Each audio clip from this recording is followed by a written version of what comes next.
Welcome to Andy Staples on 3. Today, of course, we're going to talk about the thing everybody was arguing about on the internet on Thursday. Oh, wait. Well, one of the things everybody was arguing about on the internet on Thursday. That one thing, there's enough shows that handle all that stuff. Bronny James getting drafted 55th. Not a real hot take on that either, because, second round draft picks, especially that low in the second round, don't tend to do very much. So if Daddy wants to have him on the team, whatever. No, of course, I'm talking about EA Sports College Football 25, the top 25 offenses and defenses. And these rankings were, they were a little different. They were a little odd.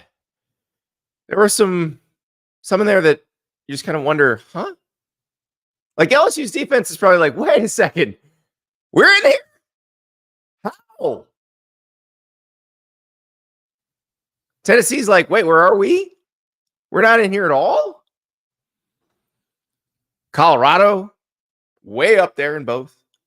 It was very strange. Very, very strange. So I got to thinking. We can talk about these ratings, but remember, that's for a video game. We still haven't done the who are the best offenses and defenses in college football show this year. And that's a great offseason topic. So let's just use EA Sports rankings, which are kind of weird. Let's be real here. As a jumping off point to talk about the real life versions of these teams. Who's going to surprise? Who's going to live up to their lofty billing? Because some of these, like if they work out the way the EA Sports ranking went, you're going to be so happy with your team. And everything's going to go real well for you this season. And then some of these, they're just not going to come to fruition. And you're going to have a much better video game team than you will have an actual team in real life. So let's kind of parse those. Let's figure that out. To do that, we bring in Jesse Simonton, on 3 national writer. Jesse texted me when those rankings came out yesterday and said, "These are something." Something. You kind of teed me up that they were coming out, and that this was because I had missed the initial release deal. But man, when you talk about JJ Redick used the term engagement farming. That was about as well. You could use as an example of engagement farming was what EA Sports did with these rankings, from Tennessee's omission in both of them, which either felt like a diabolical troll or just kind of an oopsie daisy oversight. Let's just release them anyways. To Colorado's ranking. I mean, there was folks flooding my mentions yesterday, Andy, but there's not a galaxy in which they finished with a top 20 defense in the country next season. I don't care if they signed an entire defense of All-Americans.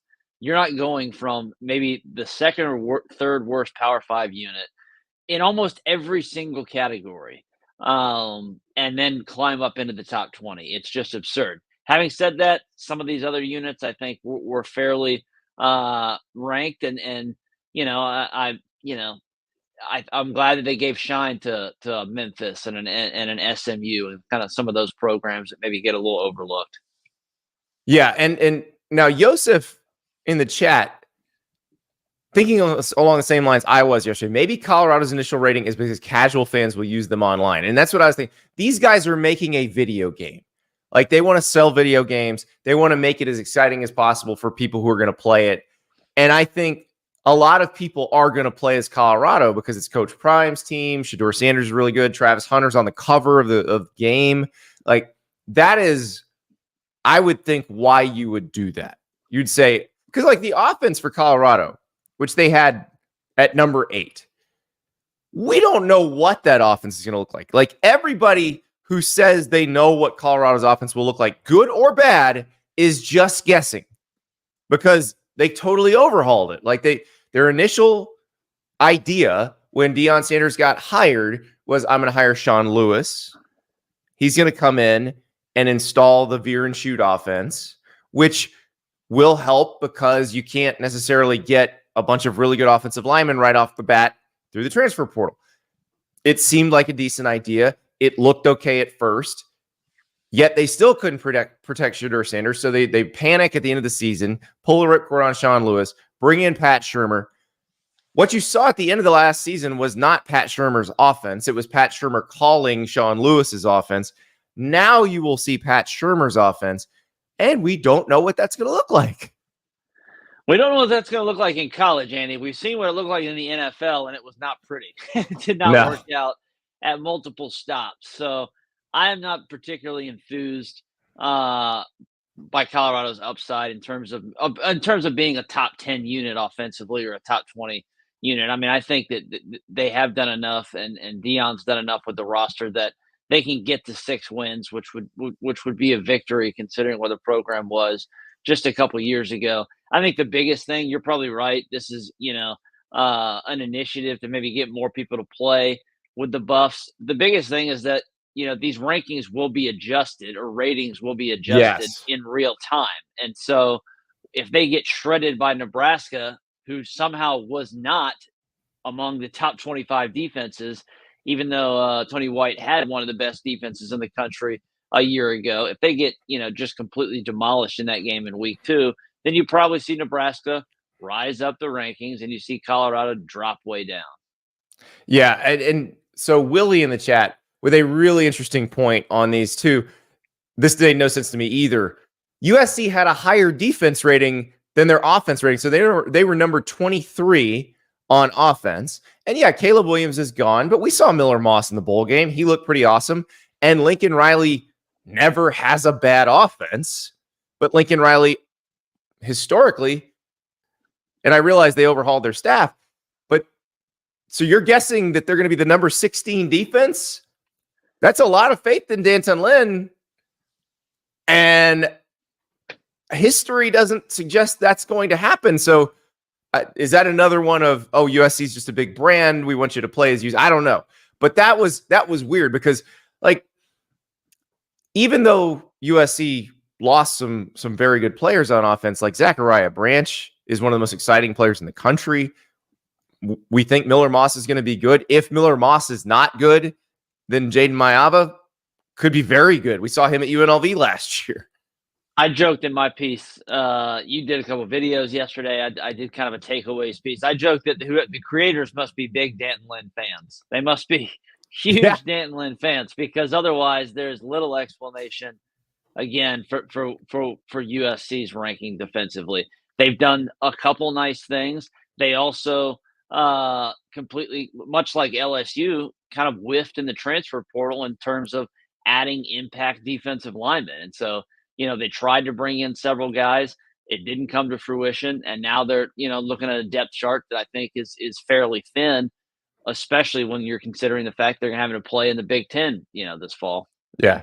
Cousin Eugene says their rankings shattered my faith in the game. I don't feel like it should shatter your faith. Like Jesse said, they're going to fly in updated rankings. So we can talk about what they're going to wind up flying in, because that's what I want to talk about, what these real life teams are going to look like and who has the best offense, the best. And I think we should start at the top, because I will say their highest ranked unit is Ohio State's defense at 96 overall. I feel like that is the biggest no-brainer. That one is easy. Like, they're not out on any limb there. Picking Ohio State's defense as the best unit in the country is probably correct, because they were really good on defense last year. They bring back almost everyone. They add a guy who, as a freshman, might have been the best safety in the country in Caleb Downs through the transfer portal. Like, everything that could have possibly gone right this offseason for Ohio State's defense went right. Yeah, I mean, I did unit rankings earlier this spring, Andy, and I think it's, I broke them up into several different things, but if you even combine some of that stuff, corners, safeties, they have the best secondary in the country with all the guys they've brought back. They probably have the best defensive line, or among the top 2, 3, 4 defensive lines in the country. Yeah, combo of inside guys and edges. Yeah. There are others with better inside guys, others with better edges, but the whole is maybe the best. And then I think when you add in the fact that JTT and Sawyer came back specifically to improve their draft stock, these are two guys that probably were going to be day 2 type picks in the 24 NFL draft, but they have day 1, they have Thursday night, upside. And so why do they do that? Because they want to be first rounders. And so they come back, they're going to be super impact players coming off both edges. You have the defensive tackles there. I think a guy like Walker is going to probably make even a bigger impact this year. Sonny Styles, a former 5-star safety, is now playing linebacker, kind of a rover role for them. Buckeyes are loaded. And then when you also add in the fact, Andy, that they're playing in a Big Ten, that yes, while it does bring in Oregon and USC, which are going to have some offensive firepower, a lot of the times why you see so many these Big Ten teams at the top of the defensive rankings is because the offenses in that conference right now are just kind of pitiful. And so they get to just feast on those too. So them being the number 1 defense, no quibbles there, real life or the game. No, and Georgia's up there too. Georgia's the second best defense, and Georgia also had the highest ranked offense, tied with Oregon. Georgia had a 94 overall on offense, and it definitely seems like the game makers value quarterbacks who've had a full season under their belt, who they could kind of get wrap their arms around and evaluate. So they clearly love Carson Beck. Now, Oregon, Dylan Gabriel hasn't played for Oregon, but we've seen Dylan Gabriel as the starter at 2 other programs, and he's been very successful at both of them. You know what there was some, I saw, a lot of folks, you had some of your former colleagues at The Athletic, some other people, a bunch of folks were releasing like their own, top 10 units yesterday in light of these EA Sports rankings. And it was funny to me. And I kind of, I put out a tweet. A lot of folks had Ole Miss, 2 or 3. Right. But notably had Ole Miss ahead of Georgia. And I pushed back on that. I think people, it's easy in our brains. We love Lane Kiffin's offense, him throwing up the play sheet, the explosive plays, the touchdowns. Ole Miss has had a really nice offense the last couple of years. I don't think people understand just how good Georgia's offense has been, both the last couple seasons with Stetson Bennett and Todd Monken, and then what they did a year ago. They were top 5, Andy, in almost every single category. We're talking top 5 nationally: success rate, scoring, explosiveness, yards per play. This is it's a ruthlessly efficient offense. They don't do it the same way that an Oregon or an Ole Miss or some of these tempo teams do. But Georgia, what makes them so scary is not only does Kirby Smart build these, this defense full of monsters, but offensively the last couple of years, they have become among the best, whether it's 1, 2, 3, 4 units in the country. Well, and it's an offense built to complement the defense, which exactly a lot of teams in this era don't do that. And this one of our criticisms of USC. It's one of our criticisms of various other programs that are very offense centric. And it's like, okay, we're going to score 55 and hopefully we'll only give up 45. That's not how Georgia operates. Georgia has an offense. They want that offense to be able to gain a lot of yards every play, but maybe not run at a high tempo until it needs to. The thing about Georgia's offense is it can beat you any way you want it to beat you. Like that, let's say you're going to load the box and take away the run. Okay, that's fine. They're going to go over the top to Lovett and Ra Thomas. We'll see what Colby Young looks like as a red zone threat, because he's a big old receiver from Miami who he's going to head top some people in the red zone. Like that's what they got him for. Benjamin Urosic, the tight end they got from Stanford, physically resembles Brock Bowers. It's too much to ask anybody to replace Brock Bowers, but it's pretty easy to see they're going to try to do a lot of the same things with him.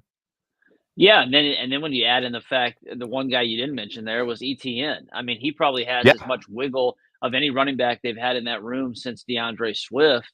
And they've been churning out yards with guys the last couple seasons, and so now you bring in ETN, you bring in a couple 5-star freshman tailbacks.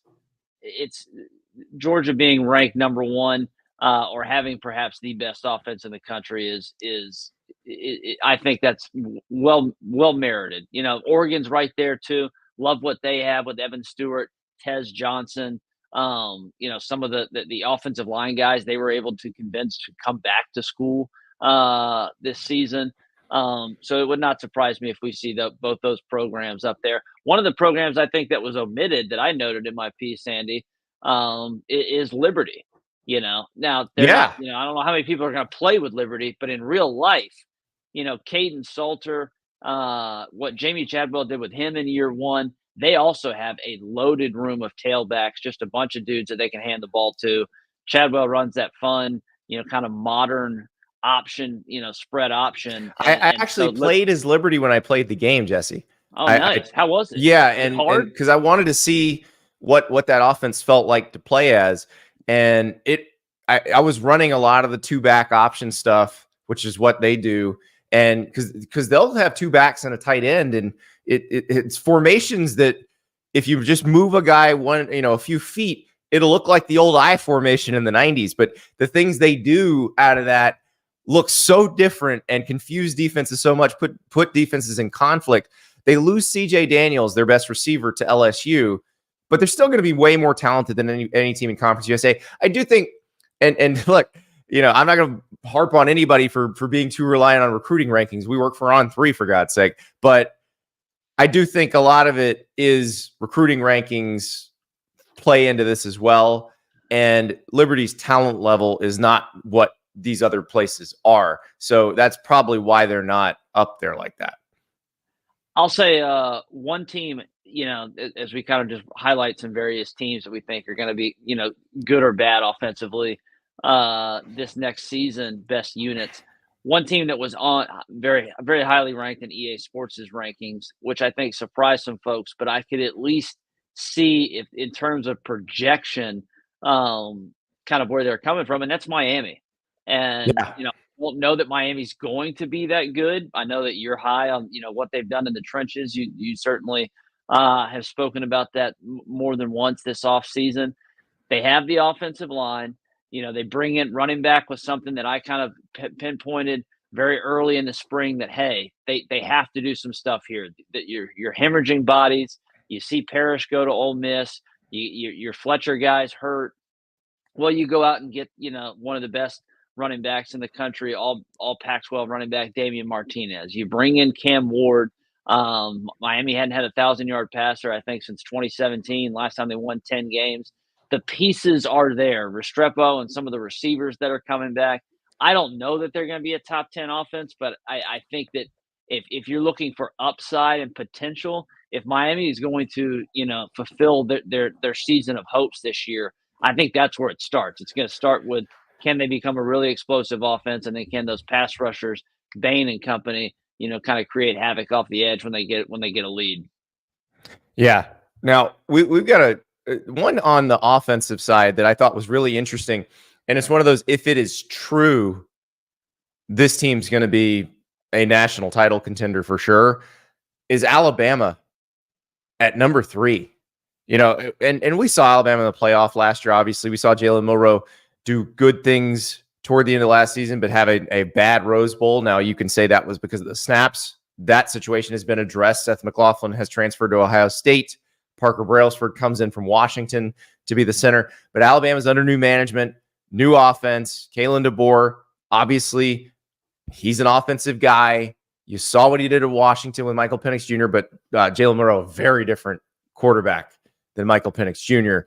So what happens there? I will say some of the guys that Alabama has brought in, like Jeremy Bernard, who came with DeBoer from Washington, I think is going to have a big year catching balls from Jalen Milroe.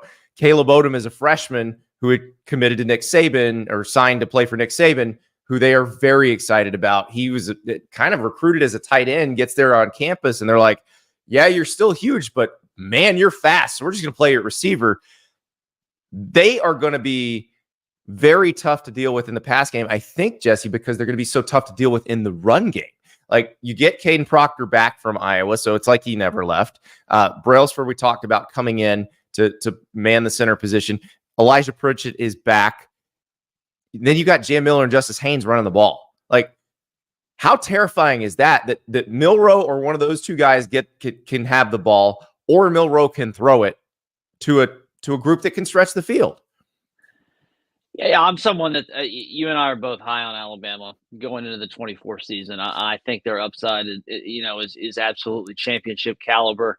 The offensive line, if it's not Georgia or LSU, it's probably Alabama in terms of being the best in the country.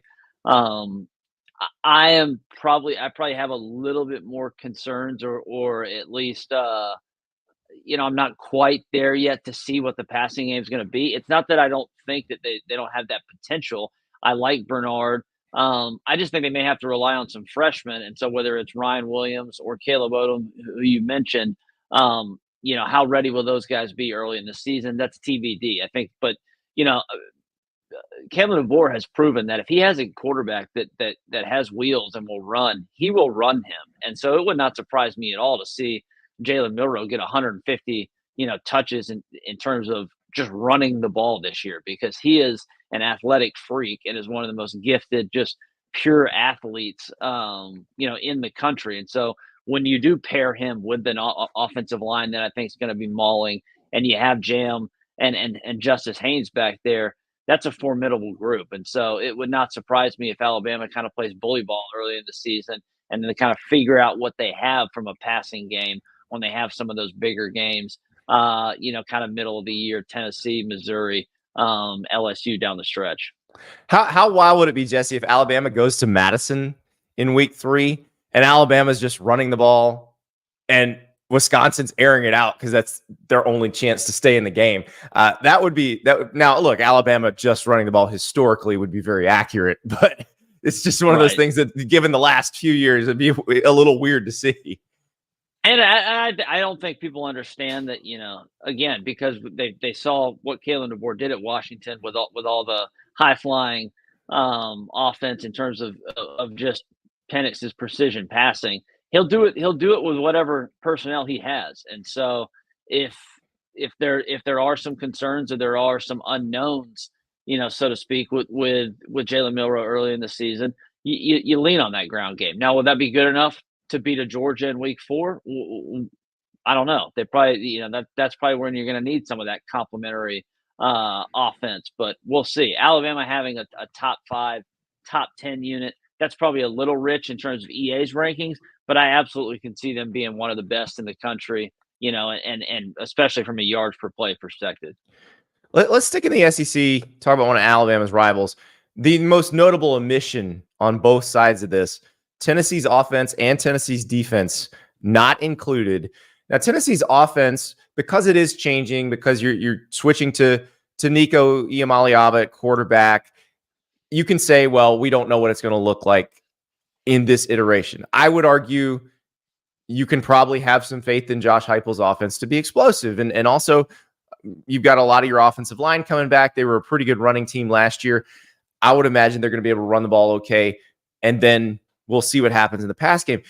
I actually think the omission of Tennessee's defense may be a little more egregious, considering a lot of these defenses, because it feels like a lot of these are being carried by a few good players, like LSU being up there, like Harold Perkins, great player, clearly carrying LSU's ranking. But James Pearce Jr. might be the best defensive player in the entire country. And Tennessee's very deep on the defensive line. Like, Elijah Simmons and Omar Norman-Lott would have been kind of starter quality players for Tennessee going back a couple of years ago. They're rotation guys at D-tackle now. Like, they're going to come in when Omari Thomas needs a breather, or Bryson Eason needs a breather. And that's different than what we were used to seeing from Tennessee. Yeah, and Tim Banks' unit has kind of continued to improve every season he's been there with Josh Heupel. He came over from Penn State, and he's the first season he was there, they created a ton of havoc, but they were terrible in the red zone. Then they got better in the red zone. The havoc stayed. Then they were terrible on third down. They've kind of improved in third down. This next year, Andy, I think the focus is in the secondary. They've completely overhauled the personnel there. Can they be better at, kind of stopping teams in obvious passing down situations? They have the edge rushers. They have the defensive line. Like you said, Pierce is on probably, most Saturdays is going to be the best defensive player on the field for either team. So their omission there, I think Tennessee's absolutely going to have a top 20 defense this year. Could perhaps flirt with top 10 offensively.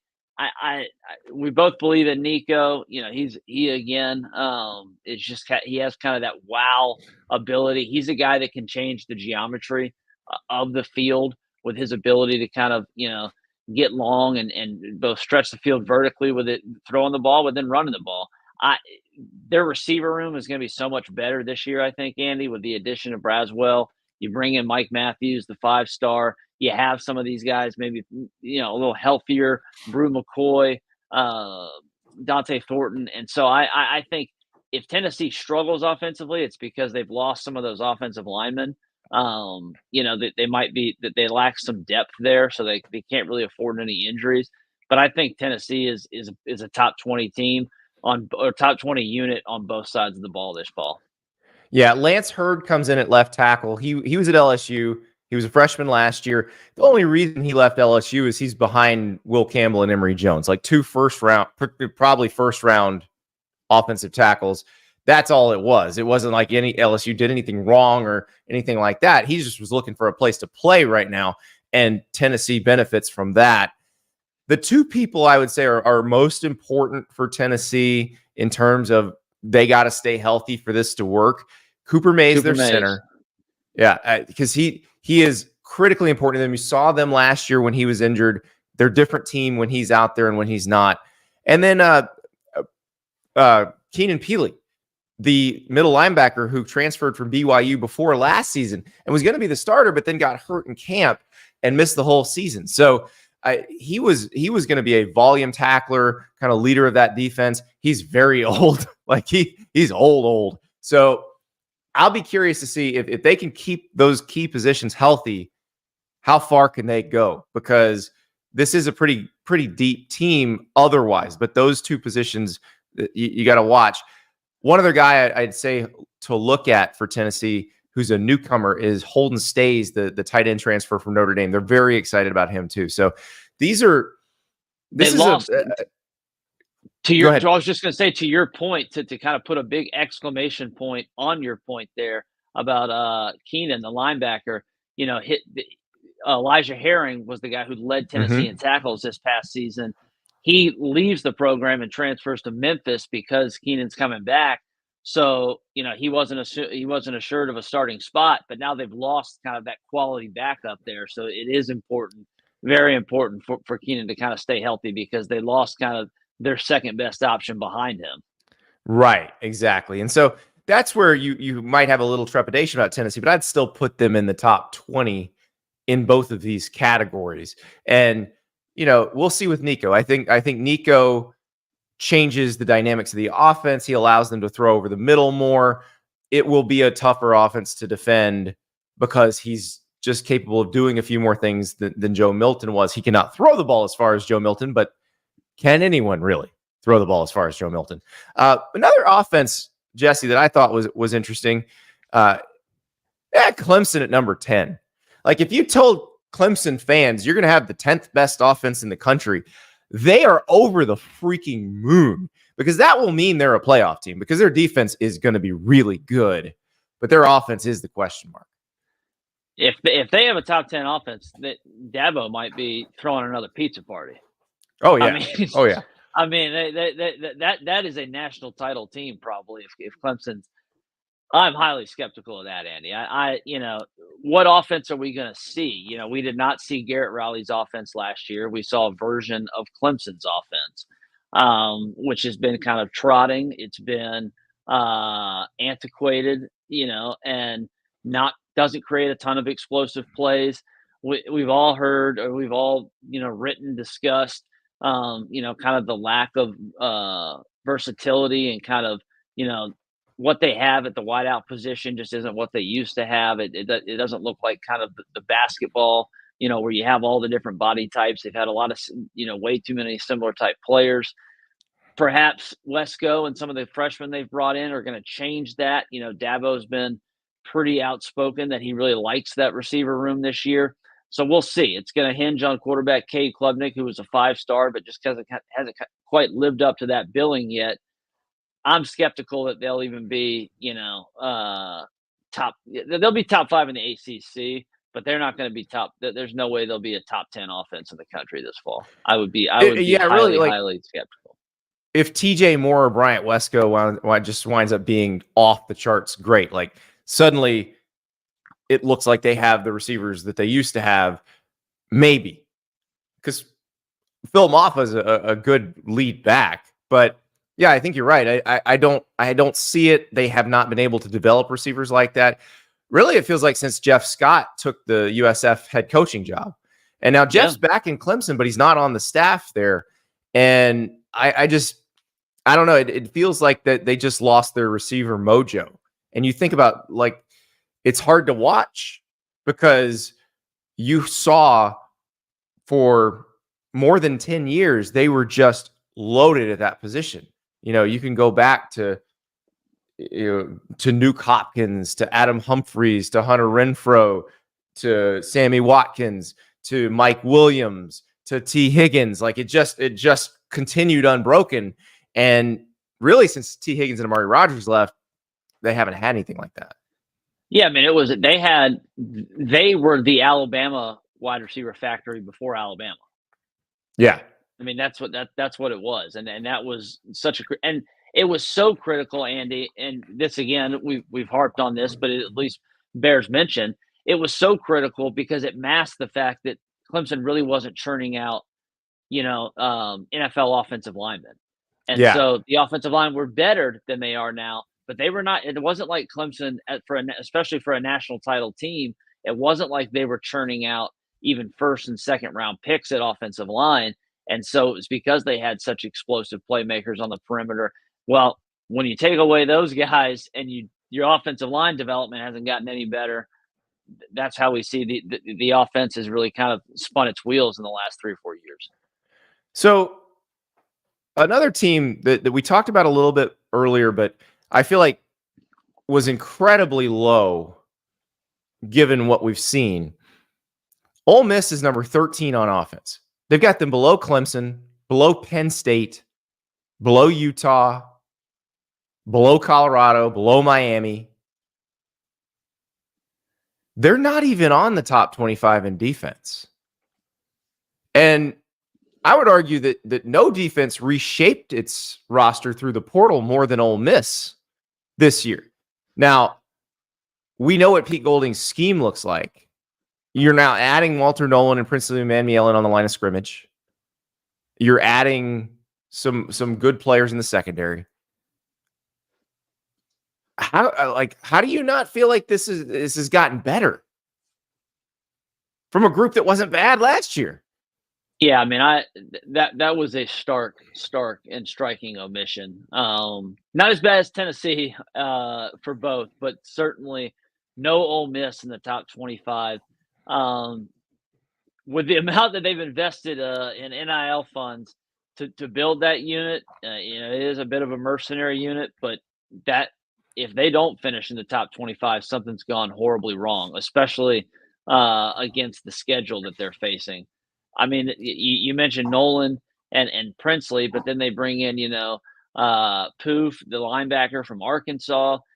They bring in all sorts of secondary help. You got the kid, the transfer from Alabama, Amos, who I think is going to be a key safety there for them. Just up and down the 2 deep depth chart, Ole Miss is going to be a lot better. And then you bring back a JJ and a Jared Ivey and kind of some of those foundational pieces that Pete Golding was able to use a year ago. So when you add what they've added against the schedule that we're looking at right there, it would be very surprising if Ole Miss does not produce a top 25 defense. The fact that you get to skip Alabama, Missouri, and Texas on the schedule, probably 3 of the better offenses in the conference. You do face Georgia. LSU is going to be probably a very tough game. I would imagine it at Tiger Stadium. But otherwise, it's a very navigable schedule for Ole Miss. And so offensively, they're going to be really good. They're always really good under Lane. 13th is too low in terms of EA's rankings. I would not be surprised to see Ole Miss flirt with the top 10 unit. Certainly a top 10 unit among Power 5 schools this fall.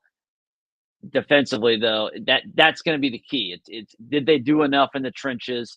They believe they have, where they can maybe get to the SEC championship game for the first time ever and compete for a college football playoff spot. So, sticking in the SEC and defensive rankings, I was surprised by. They have Florida at number 25. Like, if you were going to put one of the Florida units in this, I probably would have put their offense in there somewhere in the 15 through 25 range. Their defense, I would not, unless somebody had explained to me how things were going to be different from the past 3 years. Florida, LSU, and North Carolina being ranked in the top 25 defenses by EA Sports. You talk about, I think they just got enamored with some helmets because otherwise there is little explanation there. I think Florida's going to be better defensively in Armstrong's second season because how could it be worse? Because it was awful last year. Right. It was really bad last year. Yeah. And so it's kind of like USC. If you just go from, abject failure to just bad, that's still an improvement. And so top 25, no way.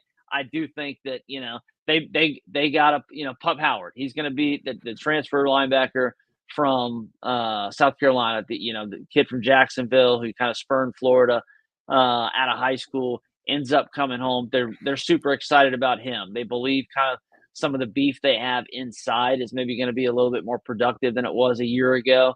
You get the 5-star. And they like Justice Boone replacing Princely Emmanuel too. Yeah, and you got Boone on one edge, and you bring in McCray, the 5-star. So they're going to be better. But you're right. I mean, if there was 2 units that you would pick, Florida was actually kind of sneaky, pretty good offensively last year. They just couldn't always convert touchdowns in the red zone. But Graham Mertz had a nice season. You now have maybe the two-headed game there, or I think at least DJ Lagley is going to get some run. One would imagine. They've kind of upgraded the receiver room with Badger from Arizona State. They lose ETN, but they still like Montrell Johnson, and they feel like the offensive line is going to be better. So of the 2 units, I could see Florida certainly having a top 25 offense if things kind of click right. I don't see it at all defensively for the Gators. Yeah, that's what. And if their defense is better, that will be the improvement that they need to manage this schedule, keep Billy Napier employed, all that stuff. Like, so if EA Sports is correct about that defensive ranking, then that's great news for Florida fans. I need to see that on the field before I'm going to believe it, because it's been, and it extends past this current administration. The defense at the end of the Dan Mullen era was also bad. So it's not like this is a new thing. So they got to get that figured out. You mentioned LSU. Let's talk LSU's defense, because as good as LSU's offense was last year, LSU's defense was as bad. And it doesn't feel like they did that much to upgrade the personnel. We've talked a lot about what they tried to do on the defensive line, that, the premium you have to pay for even serviceable defensive linemen in the transfer portal is so high that LSU, Brian Kelly said they weren't willing to pay it. I understand that. I don't understand why he says we don't buy players, because you do. You just didn't like the price on these. Yeah, and there's a consequence to that. And that's why what Kelly said wasn't wrong, but it doesn't mean that there aren't repercussions for not willing to come to the table.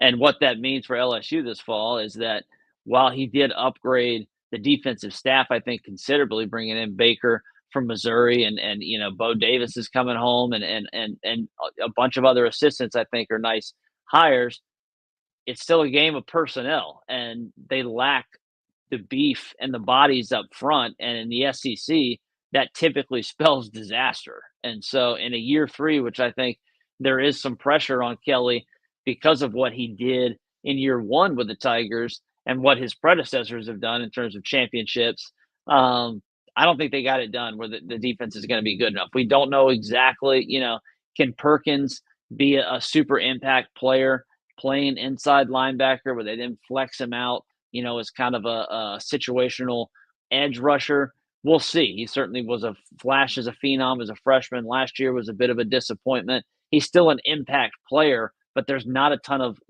other impact players, I think, around him defensively. The secondary, Andy, that they continue to just try to bring in guys from the portal. That has not worked the last 2 years. As well as LSU has done offensively, that secondary seems to give up as many plays as they're scoring. So when you add that plus defensive line concerns, it's hard to be really enthused about LSU's defense. Yeah, I mean, LSU's defense will get better definitely when LSU gets back to being what they've historically been, which is a program that always has some freshman corner coming in who can play.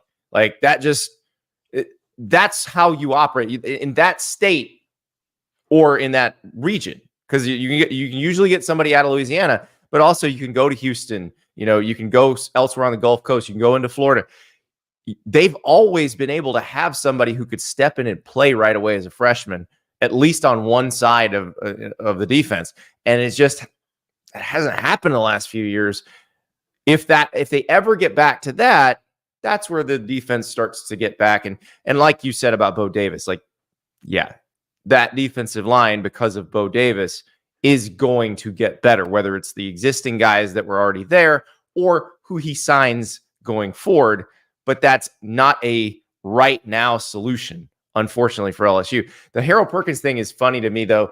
I was thinking about this, and I talked about this in the video I did on the defense rankings yesterday. Like in the video game, you can use Harold Perkins however you want. And so for people like me who've been very critical of how they used Harold Perkins last year, like I can play as LSU in the preseason, and I can use Harold Perkins as a pass rusher on every down if I want to, which I probably will. And you know what's probably going to happen, Jesse? I'm going to realize there's a reason I'm not a football coach, and I'm going to shut up. Well, it's funny because maybe if you play against the computer, you can get away with it. But you go in an online Dynasty mode and you're playing against somebody, and suddenly you realize they're running, power right at you, and Harold Perkins can't make a tackle. Yeah.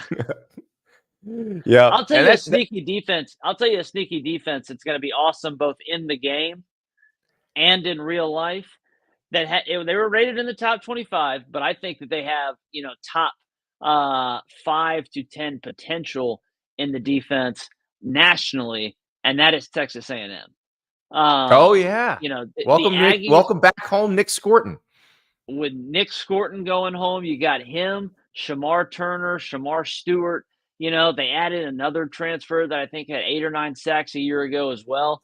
Then you got Des Ricks and a bunch of guys they added in the secondary. That's going to be, I think it's a unit that's been a bit underwhelming, and yet a year ago they were still number 1 in the SEC in sacks and run defense. I think they could be even better. You can't be better than 1, but I think they could actually be a better overall unit, under Mike Elko and kind of the new regime there. So I'm high on the Aggies' potential. And if they have a top 5 defense in the SEC, if Connor Wegman can do anything and stay healthy, that's a team, as I wrote a column earlier this weekend on 3, that's a team that I think could at least be a kind of a sneaky sleeper contender. Their schedule sets up a scary team. Yeah, a scary team that you have to play. Let's say if you're Texas you're trying to secure a spot in the SEC championship game at the end of the season, that's not a team you want to have to deal with if they are what they could potentially be. No, and we want to tie this all. It's all about engagement, Andy. So if we want to tie this to EA Sports' other, news drop this week that they garnered a lot of eyeballs, Cal Field being number 1, toughest place to play. A little skeptical about that. You lose 3 games. We're a year removed from them going 4-3 at home with a loss to App State. But okay, well, let's say that's true. Well, Texas A&M plays their 4 toughest games at home this year. They get Texas, obviously, to end the season, but Notre Dame to start the year. LSU comes to town. Missouri comes to town. That's your 4 toughest games. You go 3-1 or something like that against the schedule, you're feeling pretty good if you're an Aggie fan. Yeah, it is going to be interesting to see what they are, because the last time we saw a healthy Connor Wegman, it did feel like A&M was ready to turn a corner offensively, and it just fell apart after that. The defense has had to carry them for the last few years, which is odd because they had an offensive guy as their head coach at the time. But now they have a defensive guy as their head coach. They bring in Colin Klein, who ran some very efficient, very good offenses at Kansas State, even if he didn't have the most dynamic playmakers. He had a good quarterback in Will Howard. They had pretty good offensive linemen. But, Deuce Vaughn, as great as he is not, the type of person you normally build an offense around. And they had a good offense. So I think Colin Klein's got a lot more to play with than he's had before. And that's going to be fun to watch. Another new offensive coordinator coming from the state of Kansas, going somewhere else. You like that segue? That was perfect. Well done. Here's another EA Sports ranking that if this comes to fruition in real life, you're going to have a deliriously happy fan base. That is the number 12 overall offense, Penn State. If Penn State has the 12th best offense in the country, Penn State is making the playoff. Penn State is actually competing for the Big Ten title game. It might not be Oregon and Ohio State in a rematch in the Big Ten title game. It might be Penn State and somebody in the Big Ten title game, because I have the utmost faith in that defense. Even though Manny Diaz is gone, I have faith in Tom Allen coming in as play caller. I have faith in the players they have. Abdul Carter will be used to rush the passer most plays, sort of what we say they should do with Harold Perkins at LSU, but Abdul Carter is a little bit bigger and definitely equipped to do it. They're going to be good defensively. If Andy Kotelnicki, coming in as the offensive coordinator, can make that offense dynamic, can make Drew Aller into a less risk-averse, but still careful with the ball passer, if that makes sense. It's tough because one of Drew Aller's best traits is he doesn't turn the ball over, but one of his worst traits is he is so risk-averse, it probably leaves a lot of plays on the field. How do you manage that if you're Andy Kotelnicki? I'll tell you what, you said they'll be delirious.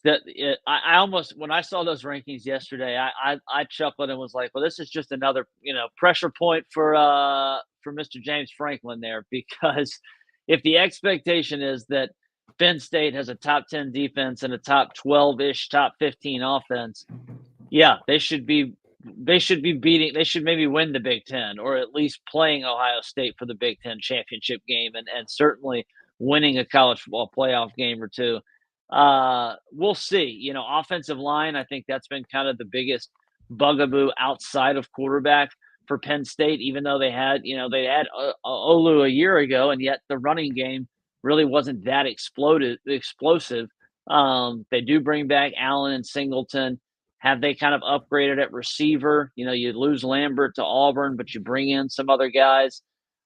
I love Kotelnicki's offense. That would be what it's funny, because I do not like Penn State's personnel all that much, Andy, in real life. And yet I would be very intrigued to play with them in the game, because I do love Kotelnicki's offense so much. It is so, it's so creative in how he kind of moves guys around. There's tons of motion. There's lots of, he's got some trick plays. He certainly has done a ton with, with more with less, I guess, so to speak. What he did with Jason Bean, if he can get something, out of Drew Aller's just phenomenal upside, one would think that Penn State would at least be a lot better offensively. Top 12, I would be stunned. And so they found ways at Kansas to use Jason Bean and Jalen Daniels when both were healthy. Now, Jalen Daniels wasn't always healthy, but that leads me to wonder, what might they do with Bo Pribula, who is Penn State's backup quarterback, who is a dynamic runner, who it feels like he's been slotted into that Will Levis role. Like, you run when you come in, you can't throw. Then Will Levis goes to Kentucky, and it turns out, oh, wait, he can throw. Maybe we should have thrown with him. But Pribula might give them more options, and Kotelnicki has not been shy about finding ways to get it when he feels like two capable quarterbacks, finding ways to use them both. That's spot on. I also wonder why don't they just use Drew Aller in the run game some? He's big as hell. Dude. He's 6'5", like 240, and he can move. Now he has, as you kind of mentioned in terms of passing, he's shown a reluctance to maybe push the ball vertically. There's also been a reluctance to run. I just think that's something that should also maybe be explored or tapped into if Penn State is at least going to, kind of change the trajectory of their offense. Christopher Jordan in the chat says a lot of folks are going to quickly find out about the SMU Ponies. I am very fascinated with SMU as they move to the ACC because Rhett Lashley's their head coach. Grew up playing for Gus Malzahn, working with Gus Malzahn. And I talked to Rhett at the ACC spring meetings, and he said he talked to Gus about what UCF's first year in the Big 12 was like. And he said, Gus, what would you have done differently? How would you have changed things before you went into the league to make sure that you were ready? And Gus said, I would have beefed us up on both lines of scrimmage in terms of depth, because that is where UCF got caught last year. And they had a 6-7 season, which was Gus's worst season as a head coach. If you look at that schedule, they should not have collapsed against Baylor. They should have beaten Oklahoma. Like, it should have been a much better year. And they go into this season feeling a lot better about it. Well, Rhett Lashley took that advice to heart, beefed up on the offensive defensive lines in the portal. We don't know exactly how good that's going to be against the rest of the ACC, but it feels like talking to Rhett, he feels comfortable that they have some depth on both lines of scrimmage. And then you also get Preston Stone back from injury at quarterback. But even if he's not quite ready, you have Kevin Jennings, who led you to a win in the American Conference Championship game last year. Like, they managed to keep those guys, which is pretty impressive. And you look at their schedule, they got to win that Iron Skillet game against TCU, even though that's not a conference game or anything else. That's a kind of a prove it game. But then they get Florida State in their ACC opener. That's going to be a lot of fun in Dallas at Gerald Ford, but not that Gerald Ford Stadium. It's interesting that you kind of mentioned that conversation you had with Rhett. I had a similar conversation. I sat down with him for a while at the coaches convention back in January, and he mentioned a similar plan then, that he wanted to kind of pick Gus's brain, his former mentor. Also mentioned that he wanted to kind of talk to Gary Patterson, about TCU's transition into the Big 12 and what that first season was like. And back then, it was notable because he felt that from a roster standpoint, SMU, like you mentioned, Preston Stone's back. They have some nice playmakers, running backs really good. That he thought that competitively, you're talking about just your starting 22, he felt really good about their chances to compete immediately in the ACC. He was concerned notably about their depth and kind of where that was. And so they did lose some impact offensive linemen. Their starting center, who was an all-conference guy, goes to Oklahoma. They lose one of their tackles, but they were at least able to replace those guys with some other bodies so that it wasn't like a complete loss. They did bring in some defensive linemen from several Power 5 schools. So I think that they're going to be a team that's going to scare some folks in the ACC in year one. Ordinarily, it seems like we see these units struggle, or these teams struggle in that transition season. SMU may be a bit of an outlier. Cody in the chat says, speaking of Gus, UCF Big 12 talk, please. Yeah, UCF is actually number 21 in the offensive rankings on the EA rankings. And I think this is a good place for them. I actually think that's a pretty good spot. They bring back RJ Harvey. They bring in Penny Boone.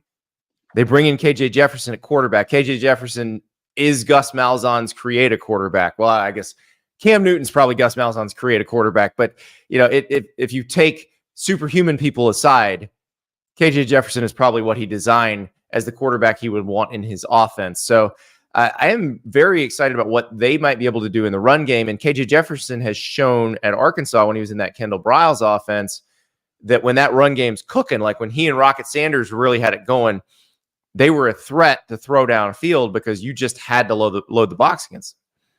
They'll be fun to play with in the game too. You rock those astronaut uniforms, and you're running Gus's, option, like you mentioned there. I mean, Harvey is it has to be one of the most underrated players in the country. And he comes back to school with, he did monster season. Then you add a Penny Boone. They're going to be fun. I don't know how competitive they'll be in the Big 12 because as aforementioned, I think they still have some depth concerns, especially defensively, but they'll be better. They'll be better than they were a year ago. and KJ and kind of the three-headed monster they have at tailback, I think is going to be a big reason why.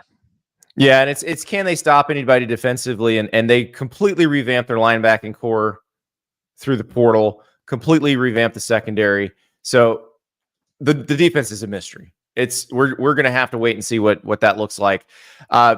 It will have to stop. It's interesting that the Big 12, for those who don't actually watch the Big 12, everybody thinks, those people still think that it's all air raid. Like the Big 12 is a ground and pound league now, Jesse. I think about Oklahoma State with Ollie Gordon coming back and Alan Bowman coming back. And that is an old offensive line. Like they're going to run the ball a ton at Oklahoma State. Another EA Sports omission.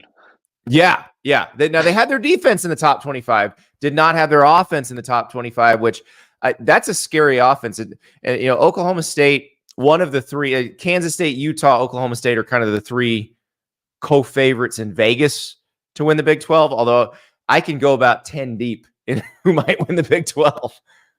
And that conference is going to be it's a wide open league, but it's going to be fun. It's going to be super fun because 10.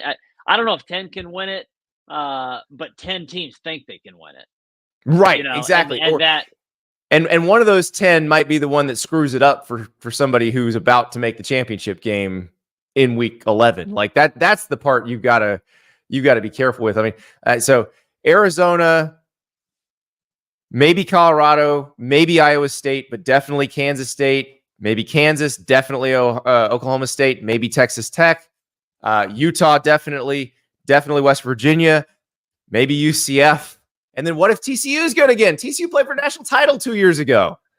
Well, I think Cincinnati's going to be a lot better. They don't have any chance to win the league, but I think that they're going to be much friskier in their second season. Was kind of some of their portal additions. I'll tell you a sneaky dark horse team that'll be both super fun to play in the game and is also going to be awesome offensively this year and maybe a little bit better defensively, which could be an interesting G5 team to play with, especially when folks are looking to can we build up a program into a national title contender?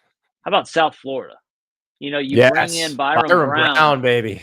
I mean, he'll be super fun to play with in the game and then watching in real life. I mean, he's, you talk about these smaller schools, Preston Stone stays at SMU. Well, Byron Brown, he could have gone, but he was, Alex Golish, and he and Alex Golish, the head coach there, have a great relationship.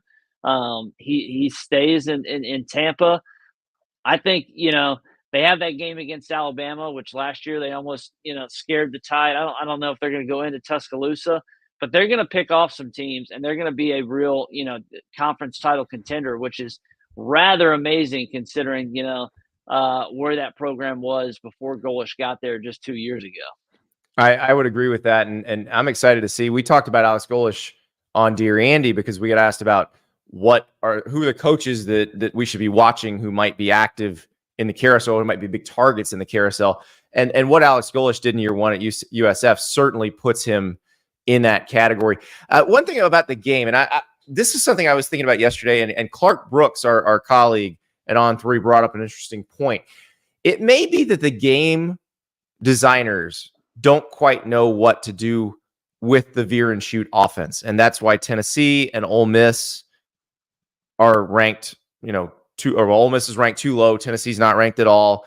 You don't have USF ranked in the top 25 offenses. Like, it might be that it's hard for them to recreate that offense in the video game.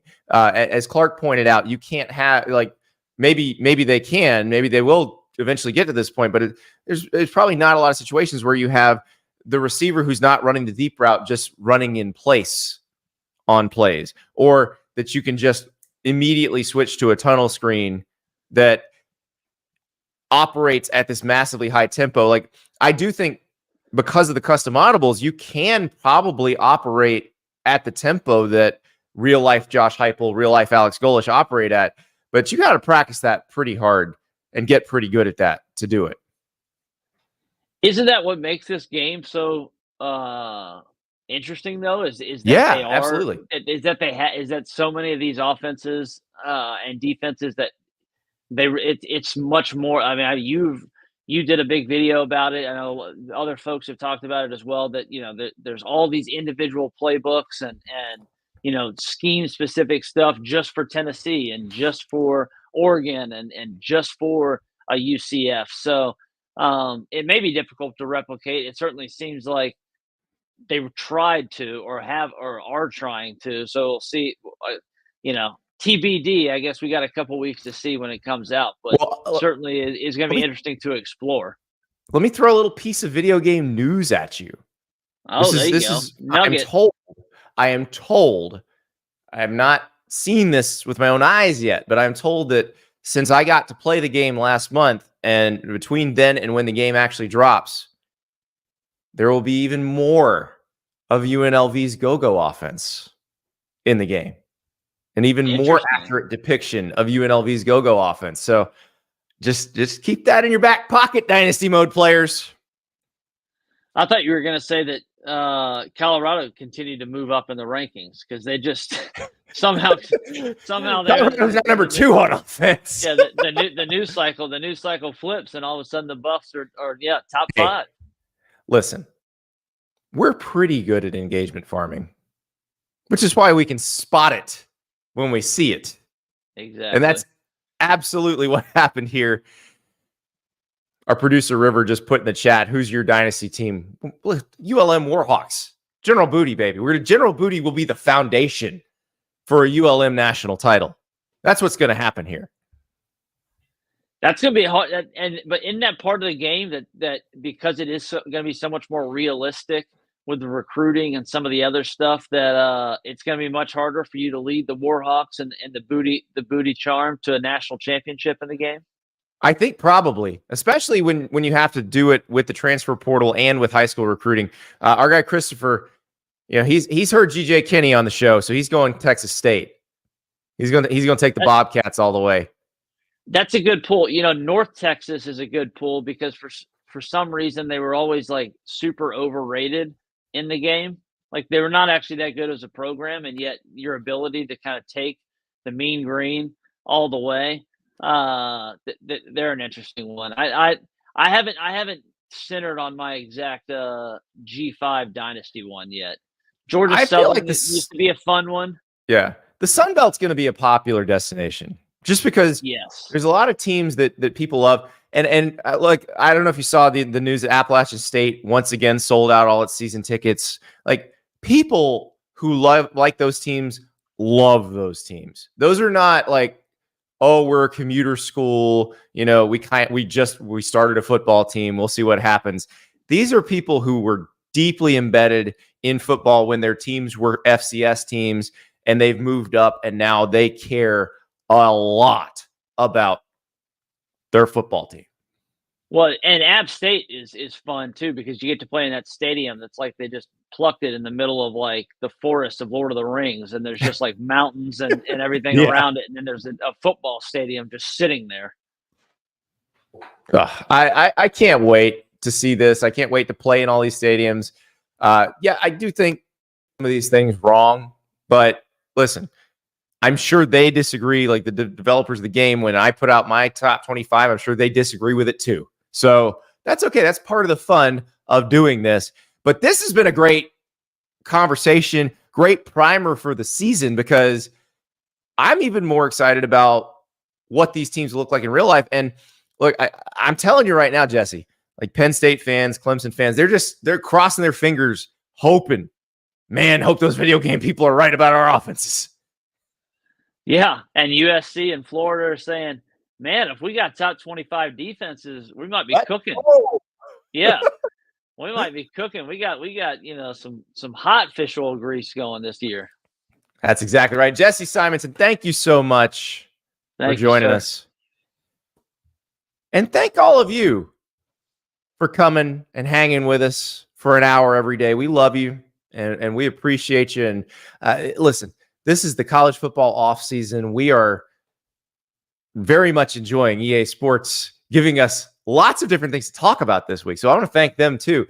But coming up next week, there's a couple teams moving to a new conference officially on Monday. There's actually a run in Norman that ends about midnight on Monday to celebrate the move. Texas and Oklahoma going to the SEC. Moving day is Monday. We'll talk about how they got there, everything that happened between when they decided to go to the SEC and now, and what it's going to look like with them in the SEC on Monday, moving day. We'll talk to you Monday.